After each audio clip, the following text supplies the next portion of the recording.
والله لا تطلع قدام، والله العظيم لا تروح علي، مش عارف ايه، لا تيجي قدام، برضو كده يا حج فلان، برضو كده يا حج علان. ده بعض من الألفاظ والكلمات اللي بنسمعها في مناسبات الصعيد. تلاقي واحد عامل حفلة الساعة 9 ويجي لك واحد الساعة 11 الا تلت، وتلاقيه واقف كده ناطع مستنى حد يطلعه قدام.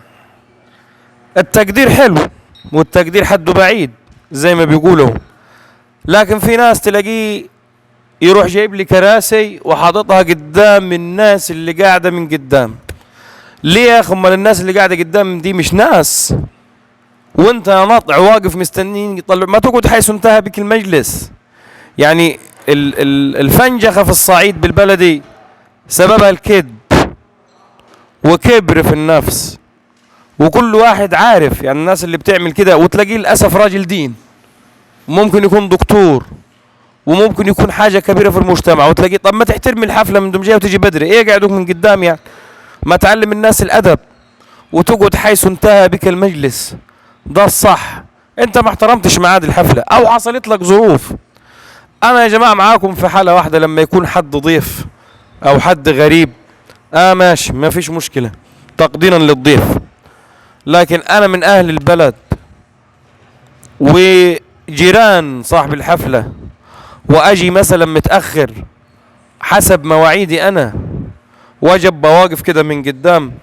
ده انت المفروض لو طلعوك قدام تقول لهم لا والله ما اقعد غير هنا، عشان تأصل ده في المجتمع، عشان تأصل انه الاحترام بالاخلاق مش بمنصبك ولا بعيلتك ولا بفلوسك. ايه قاعد لي واقف لي كده قال مستني قال يطلعوه قدام قال. ولا تلاقي واحد صاحب حفلة يروح جايب لي الكراسي يحطها قدام الناس اللي قاعدة من قدام. ده قلة ادب دي. ما انت الناس اللي قاعدة من قدام دي شوية بهايم مثلا تحطها، ما تقعدوا عليهم احسن. فيا ريت نبعد عن الفنجخة ونبعد عن الكذب، لأن الكذب ده عاقبته الإهانة عند ربنا عز وجل. في عذاب مهين، العذاب بس مش عذاب شديد ولا عذاب أليم، في عذاب مهين. فمستحيل انت ترضى انك انت تقعد قدام حد الا لو كنت راجل قليل ادب، وانك شايف الناس دي لا مؤاخذة انت احسن منها، وفي كبر في نفسك. انا كان نفسي اعمل الحلقة دي مع مجموعة من الناس، لكن الموضوع محرج شوية، لكن هم كلمتين في صدري حبيت اقولهم لحضراتكم في قعدة عرب. ما تجيش متأخر وتوقف زي الناطع مستني يطلعوك قدام. عيب.